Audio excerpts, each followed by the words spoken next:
Wesh les gars, j'espère que vous allez bien. En tout cas moi ça va nickel les gars. Aujourd'hui une vidéo très spéciale dans laquelle on va faire le 11 de Manchester United d'aujourd'hui les gars. C'est une vidéo que j'ai pas l'habitude de faire. Peut-être une vidéo qui va même pas plaire, mais j'avais envie, je me suis dit vas-y, j'ai envie de faire un 11. La 11 de la saison pour Manchester United pour moi à mon avis. Donc voilà les gars, il y aura quelques surprises bien sûr. Faudra sacrifier des joueurs. Vous allez tous voir aujourd'hui. Donc voilà les gars, le système de jeu c'est un 4-2-3-1. Ça veut dire que un gardien, 4 défenseurs, 2 milieux défensifs, un milieu offensif, un ailier droit, un ailier gauche, un attaquant de pointe. Pour moi c'est la meilleure option pour Manchester United parce que si on joue avec 2 milieux de terrain en 4-4-2 c'est un peu compliqué du côté du milieu. Mais bref les gars, cette vidéo je veux vous l'exploser, je veux vous péter les contours de pouces bleus. Donc voilà, n'hésitez pas à mettre un maximum de pouces bleus, à vous abonner à la chaîne. C'était MZ 442 intro.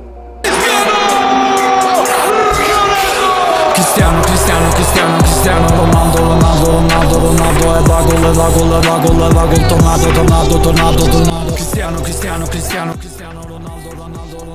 Les gars, je vais tout mettre ici, voilà, à ma droite, à votre gauche.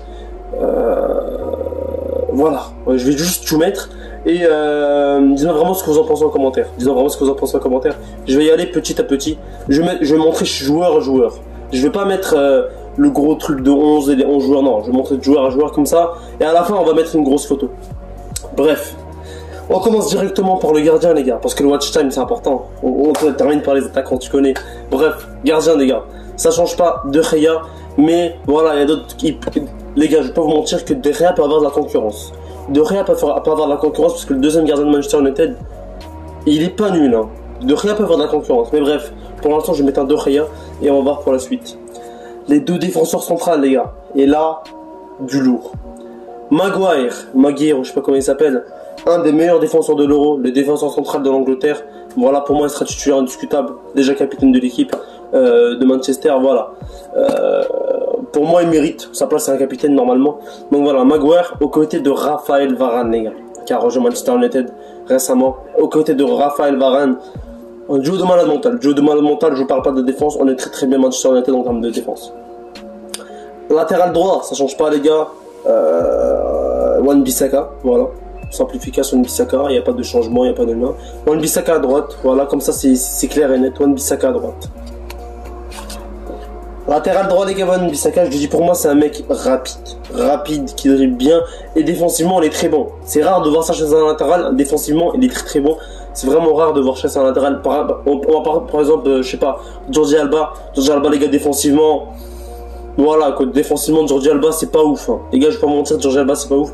Voilà, mais c'est un latéral et je respecte. Mais Wan-Bissaka défensivement et offensivement il est très bon. Donc voilà, je le mettrai titulaire à droite.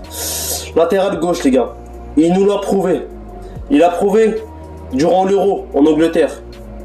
Avec l'Angleterre, pardon. En Euro 2020, Luke Shaw, qui a marqué en finale d'Euro. Voilà.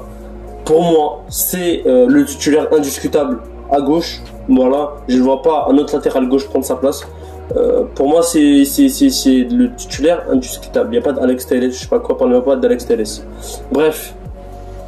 On passe aux deux milieux. C'est pas vraiment des milieux défensifs, les gars, mais c'est vraiment des milieux qui redescendent et qui montent, ok. Premier milieu, Fred, les gars, voilà un joueur simple, efficace, il peut jouer au milieu, on le met au milieu. Voilà, pour moi, il va apporter de la puissance à Manchester United, de la rapidité. Pour moi, Fred serait entièrement titulaire à Manchester United. Voilà, pour moi, c'est un bon joueur. Et c'est pas un joueur ouf, mais c'est pas un mauvais joueur non plus. Pour moi, c'est un bon joueur, donc il pourrait avoir sa place dans le 11 de Manchester United. Là, on passe aux choses sérieuses, les gars. On passe aux choses sérieuses, l'autre milieu de terrain. Et là, les gars, c'est pas des lol. Paul Pogba, les gars, ce mec, il est juste incroyable. On l'avait à l'Euro, les gars.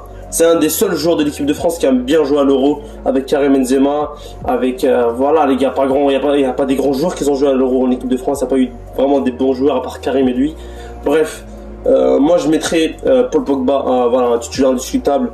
Duo avec Bruno Fernandes, incroyable, on l'a très bien vu dans les derniers matchs. Le match quand ils organisent 5-1, le triplé de Fernandes, les gars, triplé. Mais bref, on keep going, les gars. Prochain joueur, et là c'est le milieu offensif. Le milieu offensif, les gars, j'ai décidé de mettre Bruno Fernandes, et je trouve que c'est indiscutable. C'est quand même un des meilleurs milieux offensifs actuels avec Kevin De Bruyne. Voilà quoi, je vois pas un autre milieu offensif qui pourrait être en rivalité avec Bruno Fernandes à part Kevin De Bruyne, Grealish, je sais pas. Il y a des bons milieux offensifs, mais celui-là, Bruno Fernandes, nous l'a montré lors des 2 dernières saisons. C'est l'un des meilleurs milieux offensifs que le Manchester United n'ait jamais connu. Pour moi, il mérite entièrement sa place. Milieu droit, les gars. Milieu droit, écoutez-moi bien, ouvrez bien vos grandes oreilles. Jadon Sancho. Jadon Sancho, les gars, s'il vient de se faire recruter à Manchester United, Jadon Sancho, c'est un monstre, les gars. C'est un monstre. On l'avait avec Vorton, il fait des passes de malade mental, il dribble hyper bien. Ce mec peut être un buteur en même temps qu'un passeur.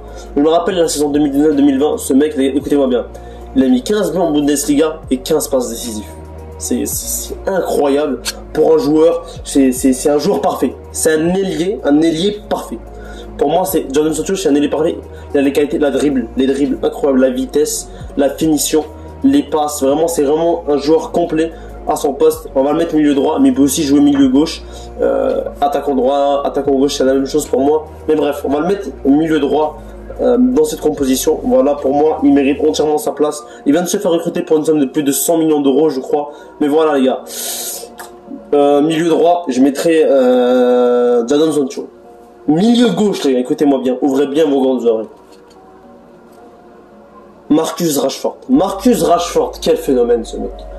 Ce mec, les gars, écoutez-moi bien, ce mec, c'est un monstre. C'est un monstre, surtout qu'il va jouer aux côtés de Cristiano Ronaldo, les gars.